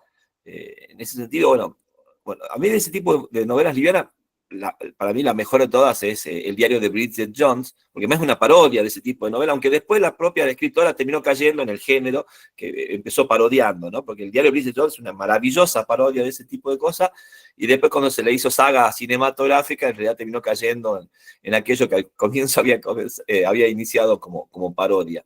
Y acá también me parece que hay algo de eso, ¿no? Medio de paródico respecto de esos clichés, ¿no? Que tiene este tipo de narrativa, y que luego, por supuesto, muy hábilmente Adimi lo va relacionando con otras cuestiones como, bueno, las diferencias culturales, la experiencia migratoria, la situación de la condición femenina en el siglo XXI, estas mujeres atravesadas, ¿no? Por el mandato generacional de la madre que ha tenido esa experiencia que vos dijiste y que quiere que su hija la tenga de modo imperativo, ahora sí, y los los costos que significa también eludir ese mandato, ¿no? Porque tampoco es que es sencilla la experiencia de decir, no, yo no quiero ser como mi mamá o como mi hermana, bueno, pero de ratos pareciera que sí, porque se arregla para verlo al griego, quiere que la llame esa especie de expareja que ella tiene, y después, bueno, es un poco también la desilusión, ¿no? La desilusión con los varones, pero también la desilusión con ella misma, ¿no? De caer o de ceder a ese peso, ¿no? Del mandato, de esas piedras en el bolsillo, me parece que también tiene que ver con ese tipo de cuestiones. Gloria, te escuchamos. Abrir el micrófono. Ahora sí. Hola, no se escucha. Espere, ¿se escucha? No. Sí, sí, se escucha bien, se escucha bien. Ay, bueno, ahora se escucha, sí, sí, sí. Ahora se escucha bien, sí, sí. Sí, tengo problema con esto. Bueno, la verdad que como coincido con todo lo que se ha expresado acá, es realmente una novela, no es un cuento largo, es una novela, incluso muy cortita, y se nota que es una muy buena escritora y seguramente va a ser una escritora mucho, tiene por delante un gran camino, es muy joven y está hablando de los problemas de su edad, es decir, es una escritora que habla de lo que sabe, habla de lo que sabe. Eh, Literariamente es hermoso, realmente me hace reír y me hace pensar mucho. Yo creo que va más allá, está perfecto. Yo mientras lo leía decía, bueno, es el diario de Bridget, ¿cómo es esta chica Jones? Eh, Llevado a esta otra situación cultural. Pero acá es todo mucho más serio y más grave y tiene que ver con varias de las lecturas que hemos hecho. A ver, hay que poder ser una mujer sola e independiente en una cultura como la cultura musulmana, que por supuesto no se puede decir cultura musulmana, si tenemos desde lo radical hasta lo más abierto, y es un mundo enorme, como podríamos decir hoy, una cultura occidental o cristiana, o sea, hay una cantidad de grupos, de corrientes y demás. Pero en general, el mandato sociocultural, religioso e incluso civil y político es que la mujer no solo debe estar casada, sino que debe ser madre, al punto que, como lo hemos visto en esta novela anterior que habíamos estado viendo, las mujeres ni siquiera tienen derecho hereditario si están solas. Gran parte del problema que se presentó en aquella novela, no recuerdo el título, pero esta de Abdullah, ¿cómo es? La que vimos anteriormente, respecto de las propiedades. Polillas del Mar, de Curna. Exacto, sí, sí, disculpa. Es que la mujer ni siquiera tiene derecho a heredar una porción como la que aquí le correspondería, en igualdad con los hombres. Es decir, no es así nomás un problema que hay, no, que el mandato familiar, no, no. Ahí hay un mandato de una sociedad, de una cultura, de una religión, que trae una tremenda diferencia en lo práctico y en el día a día con la mujer que está soltera. Y encima con la mujer que además no ha tenido hijos. Queda prácticamente una paria dentro de la vida civil. Así que acá lo que yo veo en ella, y veo en todas, en general, las novelas que se han seleccionado acá, en general esta gente que emigra por motivos muy concretos, por supuesto, algunos por una necesidad de trabajar, pero en la mayoría porque están viviendo una opresión, una persecución política en general están emigrando de dictadura donde están salvando el pellejo. Y a ver, el colonialismo se fue hace tiempo de esos países, que estas pueden ser consecuencias, que son sociedades que no se organizan y demás, pero son sociedades que se han descolonizado hace bastantes décadas.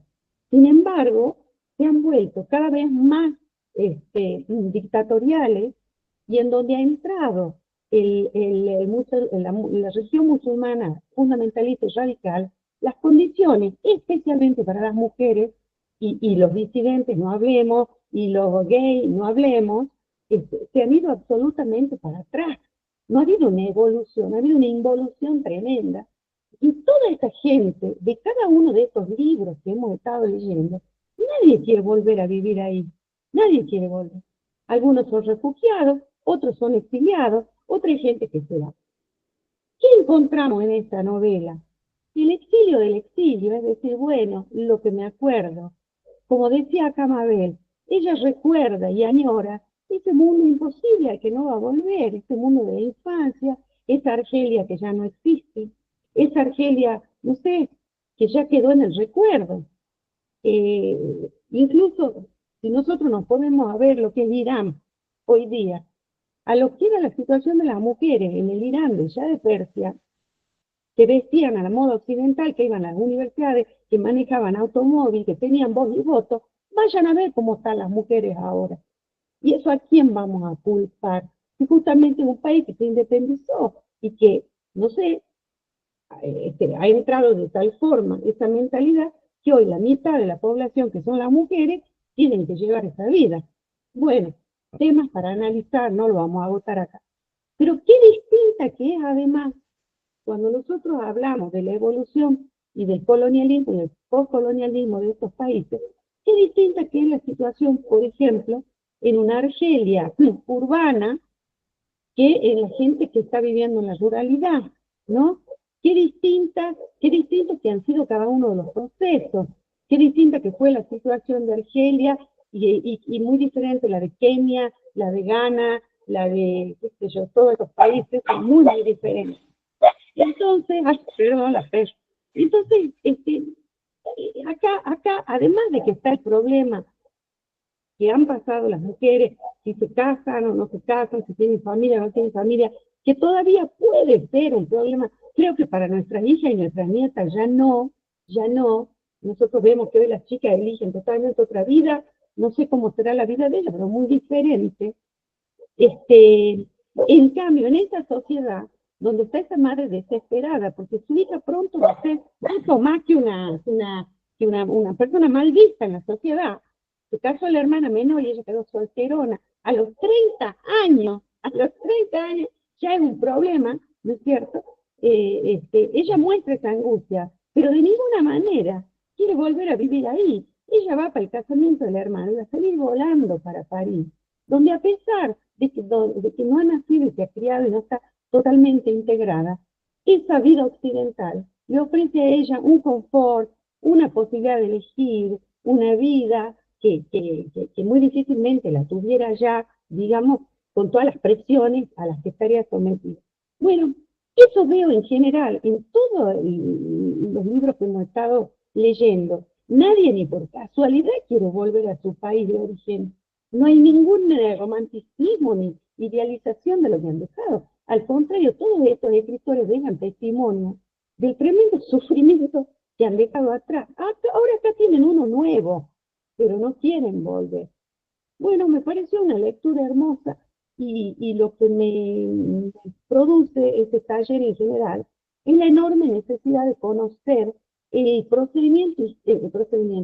transcurrir histórico de cada uno de estos países que son muy diferentes, e incluso muy diferentes según la ciudad donde han estado, ¿no? Así que, bueno, muy interesante, pues me encantó y tiene realmente una ternura, los personajes son hermosos, y es de ese tipo de escritoras que con una pequeña frase ya ilustran ya te muestran todo un personaje, te muestran toda una situación, y yo creo que ahí está, cuando vos hoy hablabas de si algo es testimonial o es periodístico, qué sé yo, lo de ella es literatura, lo de ella sí que es literatura, ¿no? Y tiene además esa hermosa capacidad de ser sensible sin caer en la sensiblería, ¿no? De saber parar a tiempo. Y eso es una de las grandes virtudes a los que todo escritor debería aspirar, ¿no? Saber parar a tiempo y no caer en la sensiblería. Es todo un desafío. Esta chica, por supuesto, es una maestra en ese sentido. Bueno, eso quería decir. Muchas gracias, Gloria. Bueno, yo también coincido especialmente con lo último que planteaste respecto de ese equilibrio que tiene el relato entre el análisis, la reflexión sobre la situación del propio sujeto y de su entorno, de los dos entornos, de alguna forma, y ese entorno también intermedio, que bueno, a veces lo nombramos con la idea del tercer espacio, y a la vez también, bueno, no deshumanizar a ese sujeto en su análisis y verlo atravesado por lo emocional, ¿no? El recuerdo de la infancia, la figura del padre. ¿Se acuerdan que hemos leído en otro taller a Leila Slimani, que también es una escritora de origen argelino?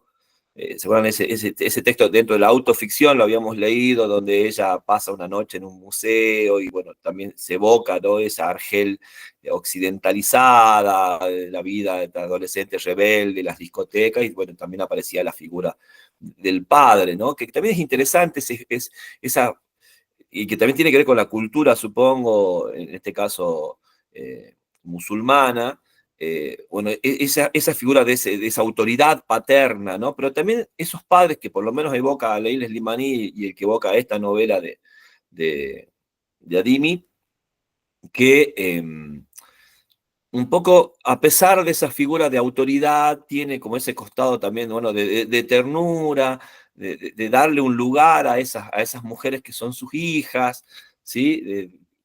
De apertura que a veces no tiene la madre, ¿sí? Que es como la paradoja, ¿no?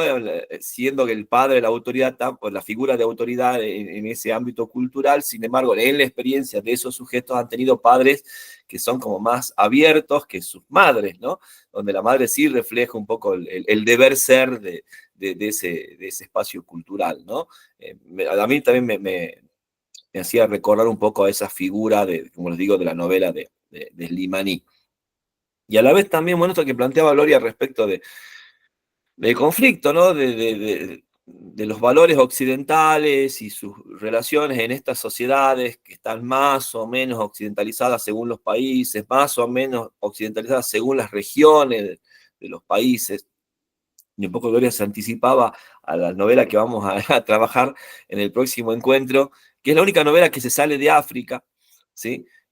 Porque me parecía que también era interesante ver otro tipo de procesos, que es distinto, porque en realidad el problema de lo que hoy se habla en el caso de los países africanos es esta diáspora africana, ¿no? O sea, de repente de todos los países africanos, ¿sí?, se dan enormes oleadas migratorias hacia Europa, hacia los Estados Unidos. ¿Se acuerdan que en algún momento también llegó hasta Argentina, ¿no? ¿Se acuerdan cuando llegaron los senegaleses, estos jóvenes, ¿sí?, que eran tan llamativos, incluso llegaban a lugares como Salta, ¿no? Que uno decía, bueno, ni siquiera a los puertos, ¿no? A las regiones más accesibles, sino que incluso migraron al interior de la Argentina. De repente desaparecieron también, no sé si se habrán dado cuenta, ya no hay estos africanos vendiendo relojes o anteojos de sol en el centro, desaparecieron acá, se redujeron incluso en Buenos Aires, ¿sí? Bueno, también venían, no sé, distintos países, también de Angola, vino una oleada migratoria que llegó por Brasil y después llegó a la Argentina. Bueno, Angola un poco más accesible por el hecho de que son, bueno, hablan portugués, entonces por ahí quizás más fácil la integración, por así decirlo, no tanto con los que vienen de habla francesa, en el caso de Senegal puntualmente. Entonces me acuerdo que todo eso, ¿no? Lo hemos vivido recientemente y en Europa es un flujo constante, ¿no? De distintos países y por supuesto también la migración interna dentro de la misma África, como hemos visto también en otras novelas, ¿no? Entonces, bueno, un poco lo que decía Gloria respecto del caso de Irán, que es un caso muy, muy especial dentro de este tipo de problemáticas, porque está atravesada por, bueno, lo que fue la Persia del Shah y digamos, la República Islámica de los Ayatolá. Y bueno, en Desoriental de Garjabadi vamos a ver una maravillosa, desde mi punto de vista, saga familiar que acontece en esos periodos. Y bueno, saga familiar a la manera, ¿se acuerdan de la otra novela que hemos trabajado en otro taller? El Dios de las Pequeñas Cosas, de Arundhati Roy, que es una novela preciosa y terrible. Bueno, me parece que Desoriental va en ese camino, o si se acuerdan también que hemos leído a Marjane Satrapi, y Persépolis, también hemos leído también Bordados. Bueno, Desoriental tiene un poco ese legado, para mí está entre Satrapi y El Dios de las pequeñas cosas. Porque bueno, también, y esa cuestión, ¿no? de esa Francia, ¿sí? Totalmente idealizada por la educación, ¿sí? O muchas veces también los Estados Unidos idealizados por los medios de comunicación, ¿no? Que también tenemos que ver esa cuestión de ese impacto, ¿no? de estos elementos culturales tan importantes, ¿no? Ya sea la educación en los colegios occidentales en estos países, o los medios, ¿no? El cine, la televisión, internet, la música, ¿no? Que van construyendo toda una imagen glamorosa o idealizada de la vida en esos países occidentales, y que luego, por supuesto, la experiencia terminan como, digamos, contradiciendo, ¿no? Básicamente, y generando esta desilusión o ese desencanto que también aparece en la novela de Adimi. A pesar de que creo que muy acertadamente dice Gloria, bueno, el regreso, el instalarse en el lugar de origen no es una opción, ¿sí? Porque precisamente las características de ese lugar de origen es que ha generado la diáspora, ¿no? La expulsión, el sentirse o la necesidad del exilio por la razón que fuere, ¿no? Y que lamentablemente, bueno, muchos de estos países, su situación no se ha modificado en décadas, ¿no? Que también eso habría que verlo, ¿no? Un poco como para tener en cuenta esa problemática. No sé si alguien más quisiera agregar algo respecto de la novela de Adimi.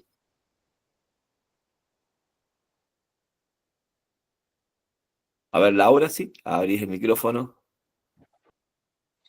Sí, no, yo estaba pensando en esto que estamos charlando sobre la educación y bueno, comentar lo que me estaba acordando, que también lo habíamos visto en algún momento en las clases, era la formación de la escuela colonial que vos hacías,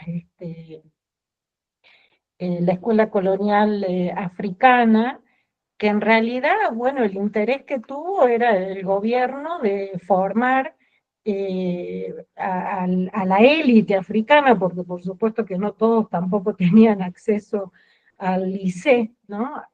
Y bueno, para satisfacer sus propios intereses, eso es verdad, y además porque a su vez a ellos les servían como intérpretes entre la población, o sea, y ellos, ¿no es cierto?, que lo formaban más específicamente en la lengua, ¿no es cierto?, una formación lingüística importante. Y después implicaba eso, o sea, trabajar como intérpretes, y también era una mano de obra barata, porque no se pagaba bien, por supuesto. Y un poco el reverso de eso es que ellos van a formar a los líderes independentistas que son los que van a formar los movimientos para lograr la independencia de sus países, ¿no? Eso pasa con la Guinea, con Costa de Marfil, con Senegal también, porque Leopold Sédar Senghor termina siendo presidente de Senegal como por 20 años. Por supuesto que él era un tipo mucho más pacifista, digamos, ¿no? Que llevó bastante bien la presidencia de su país.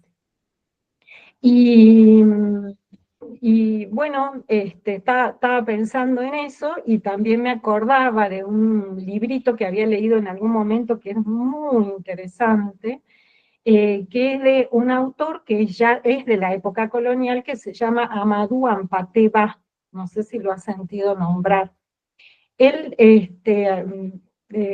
tiene cosas muy bonitas, y hay un librito que se llama Oui, mon commandant, ¿no? Se dice, sí, mi comandante, así sería la traducción, y es hermoso porque son como una parte de sus memorias, y cómo él, que era un chico muy inteligente, evidentemente, lo forma a la escuela colonial, y después, por supuesto, que él se vuelve en un administrativo importantísimo para la colonia, y lo van mandando por diferentes pueblos, Y él cuenta toda esa historia, pero con una ironía que es impresionante, una escritura. A mí me encanta leer Ampateba, a veces conseguí algunas partecitas en francés, pero esa novela la pude conseguir en francés. Yo no sé si tiene, capaz que ahora tiene traducción, no sabría decirles, pero a mí me encantó la novela de Ampateba. Todo el tiempo es muy irónico, también muy poético, y también tiene unos escritos muy lindos donde él hace una especie de comparaciones entre digamos, la relación con los animales, con la naturaleza, ¿no? Porque por sus propias religiones animistas, como él va rescatando la significación que tienen los comportamientos de los animales y de las personas. Es muy, muy, a mí me gusta mucho Ampateba. Murió creo que en el 2001, como con 100 años o ciento y pico, porque él estuvo, no sé si en una de estas instituciones de la UNESCO, no me acuerdo, creo que con la UNESCO estuvo, y él era uno de los que decía que un anciano que se muere es una biblioteca que se quema, por ejemplo, ¿no? Bueno, les quería contar esa parte, y que, bueno, sí, por supuesto que las escuelas coloniales existieron en varios lugares, fueron para formar, ¿no? Bueno, eso era un comentario nomás, y que hasta ahora me gustan muchísimo las novelas que vamos leyendo. Todas tienen, ¿no?, algo para reflexionar, y bueno, interesante. Muchas gracias, Laura. Bueno, lo que vos señalás es fundamental, y hay toda una corriente también de novelas respecto de la figura de los funcionarios coloniales, funcionarios o intelectuales coloniales que luego, bueno, van girando bueno, abriendo el camino a esto que hoy conocemos como postcolonialismo, ¿no? A veces del ámbito de los intelectuales, estudiosos de distintas, digamos, formaciones, ¿no? Psicoanalistas, sociólogos, historiadores, etcétera, y hasta, por supuesto, muchos de los grandes líderes políticos, ¿no?, de distintos países africanos comienzan su carrera política justamente, primero educados en los colegios coloniales, y luego formados, bueno, en las instituciones, incluso a veces militares, políticas, burocráticas, ¿no?, de esos países, y bueno, finalmente van adhiriendo a la causa independentista, ¿no? Que dicho sea de paso también, a ver, vuelvo a insistir, o sea, estos colegios no desaparecieron, siguen vigentes hasta nuestros días, ¿no? O sea, ese es el resabio del colonialismo que sigue funcionando, ¿no? Siguen siendo muy prestigiosos, siguen formando a las élites que dirigen negocios, la parte, bueno, financiera, económica, por supuesto, política, ¿no?, de distintos países africanos. Y ahí, bueno, por supuesto, hay una galería muy diversa y de enormes diferencias entre los países y sus líderes, ¿no? No sé, vos hablabas de Senghor no sé, está Kagame, por ejemplo, en Ruanda, y bueno, hay muchísimos, son muchos estos personajes muy particulares, ¿sí? Bueno, algunos han sido muy, muy famosos mediáticamente, básicamente, o por los conflictos que tuvieron sus países con las potencias europeas, pienso en Gaddafi, fundamentalmente, u otros por determinadas situaciones históricas, ¿no?, de sus países. Pero esto que vos planteás, bueno, es muy importante respecto del impacto que tiene, ¿no? Y que incluso si ustedes se ponen a pensar, es un impacto mayor desde el punto de vista político que el de los medios de comunicación, ¿sí? Porque quizá la imagen, ¿no?, televisiva, cinematográfica o de las redes sociales en la actualidad, de lo que es la vida occidental y un poco lo que se puede publicitar respecto del modo de vida occidental, puede tener un impacto en determinados sectores de la población, a veces los más vulnerables, ¿no?, los más desesperados y pobres y necesitados de huir de distintas circunstancias de África, pero también está esta cuestión, digamos, del impacto que tienen ese tipo de escuelas que son, ¿sí? Sumamente tradicionalistas y muy a la manera incluso de esa educación de élite que hay en los colegios en Europa y en los Estados Unidos, o incluso en Latinoamérica, ¿no? Porque también acá tenemos ese tipo de instituciones que todavía siguen formando, ¿no? A los digamos, funcionarios, por así decirlo, de primera línea de distintos campos de poder. Y eso, bueno, me parece que tiene un impacto mucho mayor, porque son los que en definitiva más adelante sostienen de algún modo, ¿no? Los vínculos, ¿no? Entre Occidente y los países africanos y estas sociedades de élite. Bueno, en el caso de Nigeria, ¿se acuerdan que habíamos leído algunos cuentos de Chimamanda Ngozi Adichie, donde ella mostraba, ¿no? Estos africanos, la vida de estos africanos acomodados, ¿no? Con vínculos muy fuertes con los Estados Unidos y que van y vienen, ¿no? De Lagos, de la Nigeria petrolera no sé, a Dallas o a algunos lugares de los centros petroleros de los Estados Unidos, ¿no? También está ese tipo de élite. Y por supuesto, son negros, tienen étnicamente todas las características de un africano subsahariano, pero el estilo de vida que llevan y la educación que han tenido no se condice con esa imagen que uno tiene, estereotipada, por supuesto, y racista, de lo que sería un africano, ¿no? Lo mismo va a pasar, bueno, con lo árabe. Gloria dijo hace un rato también algo interesante, bueno, yo también creo que uno a veces con lo árabe o lo musulmán también lo utiliza como algo general, y cuando empezamos a ver, ¿no? En casos particulares, países, sociedades, procesos históricos, hay también una enorme diversidad, ¿no? Y bueno, vuelvo a insistir con esto de que la literatura, si hay algo que ha hecho desde sus orígenes, ¿sí? Es recordarnos que somos múltiples, que somos diversos los seres humanos, ¿no? Incluso la gran literatura antigua, pienso en la Ilíada y la Odisea, ¿no? Bueno, el viaje de Ulises es un hermoso viaje de lo diverso, ¿no? Del reconocimiento de lo diverso. Incluso esta alianza que hay, este conflicto que hay del ejército griego para enfrentar a los troyanos, ¿no? El problema es que son diversos, o sea, no pertenecen a un mismo pueblo, son una alianza y tienen distintos intereses, distintos dioses incluso, ¿no? Porque le prestan más atención a uno que a otro dentro del panteón de dioses griegos. Entonces me parece que desde sus orígenes la literatura y hasta nuestros días nos pone en contacto y nos hace conocer o rompe esas visiones esquemáticas, generalizadoras, simplistas, y bueno, me parece que eso sigue siendo, en toda la tradición literaria occidental, el mejor aporte, lo más rico que nos puede dar la experiencia de la lectura literaria, ¿no? El conocer a los otros, el conocer qué hay de esos otros en nosotros, qué tan distintos son de nosotros, ¿sí? Incluso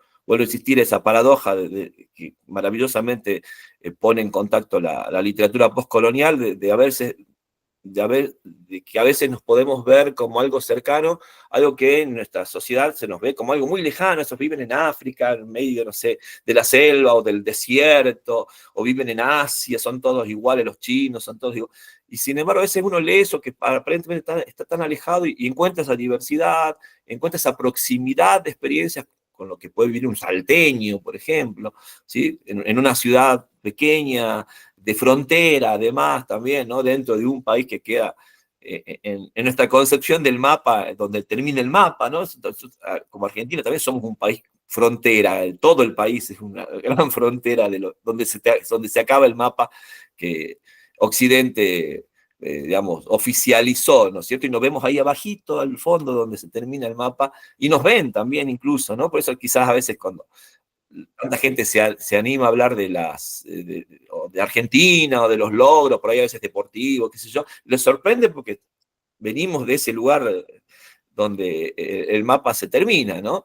Bueno, lo que dice Gloria también respecto de las dictaduras, por supuesto, o sea, lo hemos visto, ¿no? Lo hemos visto en distintas novelas, los procesos dictatoriales, lo vamos a ver ahora también en Desoriental, y también, bueno, el papel que le cupa Occidente a las grandes potencias occidentales en el desarrollo de las dictaduras. Es decir, que ese también es un tema complejo, ¿no? Porque hoy, por ejemplo, lo vamos a ver en Desoriental claramente, o sea, Occidente se espanta del régimen de los ayatolás, bueno, pero el régimen de los ayatolás no salió de la nada, ¿no? Es decir, como tampoco el Shah de Persia salió de la nada, y muchos de los conflictos que se desarrollaron tienen de trasfondo conflictos económicos, toda la guerra por el petróleo, digamos, la venta de armas, la Guerra Fría, ¿no? El enfrentamiento entre el bloque soviético y el bloque occidental, y bueno, por ahí a veces es más fácil, ¿no es cierto?, demonizar a un sector dentro de esa región que fue colonia, a los dictadores, a los grupos, pero todo eso tiene un entorno mucho más complejo y más amplio, y con complicidad y participación de Occidente, ¿no? Lo mismo que ha pasado con las dictaduras latinoamericanas, o sea, los Pinochet, los Videla, ¿sí? Los Trujillo no surgieron de la nada y no se explican solamente con el contexto del país. Por supuesto, el contexto del país tiene que ver, pero gran parte del acceso al poder y de las herramientas para el acceso al poder fueron generadas desde fuera de estas regiones, ¿no? Y por intereses que tenían, por supuesto, esas potencias con que en estas regiones gobernase uno u otro, ¿sí? O hubiese determinado poder político, ¿no? Y bueno, y también la literatura tiene esa maravillosa capacidad de hacernos ver cómo las vidas individuales, estos sujetos, ¿no? Con su nombre, apellido, su familia, su pequeña historia, está absolutamente atravesada por esa gran historia, y mucho más cuando hablamos de sujetos migrantes, ¿no? Porque, bueno, esa migración, como decía muy bien Mabel, no se entiende del todo si no hay ese contexto que hace que un sujeto diga, me quiero ir de mi país, ¿sí? ¿Se acuerdan que tanto en Partir de Tahar Ben Jelloun como en Necesitamos Nombres Nuevos de Novaya del Bulaguayo, o incluso también A Orillas del Mar de Gurna, aparece esa idea de el sujeto quiere su casa, el sujeto en general por ahí puede tener curiosidad de conocer otro lugar, pero la idea antes era salir, conocer el mundo para volver a tu lugar y, bueno, comparar, qué sé yo. Pero acá estamos hablando de millones de seres humanos desplazados de su lugar, ¿sí? Que abandonan sus casas, que abandonan lo que tienen, poco o mucho, porque corren riesgo su vida por cuestiones políticas o religiosas, por supuesto, no se huyen del hambre, de la pobreza, de las más terribles las miserias, de epidemias espantosas, de enfermedades como, no sé, el cólera o el SIDA, en el caso de África. Y por supuesto, el regreso se hace imposible, ¿sí? Y por eso también vemos cómo estos sujetos se refugian en la memoria, en el rescatar aquella infancia. Lo vimos claramente en la novela de Gael Faye, ¿no? Dice, el problema es que no me exiliaron de mi país, me exiliaron de mi infancia. O sea, entonces el regreso ya es imposible, ¿no? Es decir, no hay posible, o sea, voy a ser un exiliado toda la vida, ¿sí? Porque yo no elegí irme, no fue algo que surgió de mí como un deseo, como una necesidad, que quizás me parece eso aparece o no aparece con claridad, decía muy bien Mabel en lo de Osman Umar. Por supuesto que se habla de la pobreza, pero después nos damos cuenta que la familia de Osman Umar no es tan pobre, por lo menos no es tan pobre como otros africanos, ¿sí? Entonces, bueno, ahí está esta cuestión. Me parece que en el libro de Umar, en el primero, está muy fuertemente presente esta cuestión dice, negatividad también de que acá no hay futuro, que a veces también lo padecemos o lo hemos padecido en distintas generaciones en Argentina, ¿no? Acá no hay futuro, acá no hay posibilidad de nada, acá todo está destinado al fracaso, todo en cualquier momento va a ser peor de lo que ya es, ¿sí? Esa especie, ¿no? de negatividad que obviamente empuja a generaciones que quizás están más o menos bien o no son de los sectores más vulnerables de la sociedad, pero también aspiran a irse porque están muy atravesados, ¿no? Por ese discurso negativo. Y en el caso de Umar, creo yo, si mal no recuerdo, hay mucho de eso en su experiencia, ¿no? Que a la vez también el correlato de eso es la idealización del otro, ¿o no? O no, vos vas a España y, no sé, lavando copas ganás más que siendo ingeniero nuclear en Argentina. Sí, bueno, pero ¿cómo es la vida de un inmigrante que lava copas en España? ¿sí? Obviamente acá con 2.000 euros vivirías muy bien si ese fuera tu salario, pero ¿cómo es vivir con 2.000 euros en determinadas regiones de España? ¿Sí? ¿Qué tipo de vida vas a llevar? Bueno, se critica mucho hoy, o está apareciendo muy en boga, a nivel mediático, a nivel de redes, por ejemplo, la vida de los inmigrantes en los Estados Unidos, donde vivís para trabajar las 24 horas, trabajar los 7 días a la semana, ¿sí? Porque es carísima la vida en los Estados Unidos, y por supuesto ganás $4.000, y $4.000 serías de clase alta en cualquier país latinoamericano, si tuvieras ese sueldo, pero $4.000 en los Estados Unidos no te alcanza para nada, vivís hipotecado, vivís en condiciones terribles, y por supuesto, como te endeudás, no te queda otra que trabajar en 3, 4 trabajos, y no tenés ningún tipo de vida, ¿sí? Entonces, todo ese tipo de cuestiones me parece que vuelven a aparecer una y otra vez en estos textos que estamos leyendo, y, como les digo, poniendo el acento en esta experiencia personal.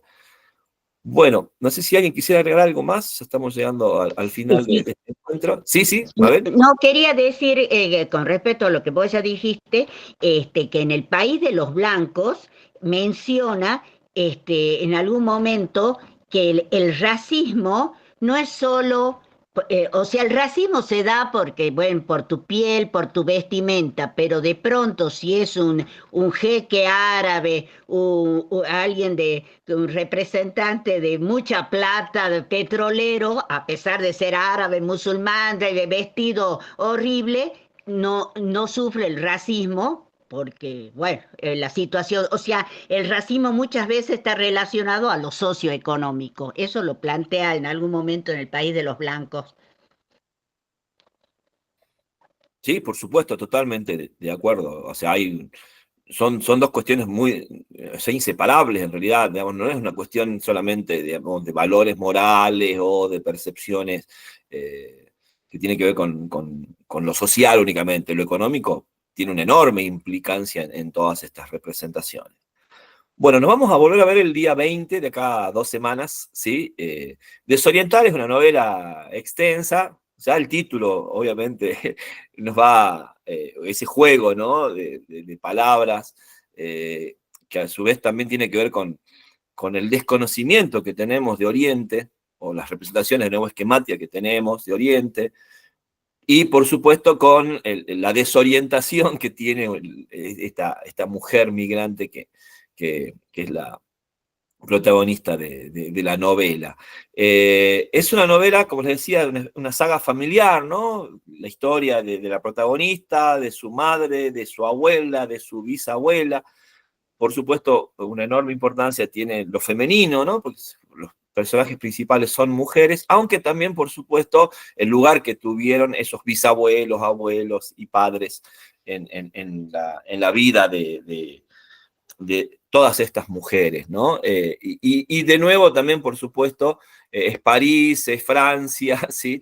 El país, bueno, como verán también, al país al que más siempre se critica, ¿no? En estas cuestiones, porque, insisto, tal vez de todos los países imperialistas, colonialistas, es el que menos ha resuelto al interior de su sociedad, digamos, como asumirse, ¿no? De ese modo, ¿sí? Como imperio colonialista, y tal vez el que todavía tiene una economía muy ligada a las economías africanas. O sea, gran parte de la riqueza de Francia todavía provienen de sus actividades en África. Obviamente ya no estamos hablando de colonialismo a la vieja usanza, sino de otro tipo de cosas. Bueno, nos estamos viendo entonces el sábado 20. Espero que disfruten de la lectura de Desorientar, y bueno, si quieren seguimos hablando también de anime un poco. Que anden muy bien, que tengan un hermoso fin de semana, cuídense mucho. Un gusto como Chao, siempre. Estamos hasta viendo. dentro de 15 días, nos vemos. Chao, chao. Muchas gracias. Hasta luego. Chao, chao a todos.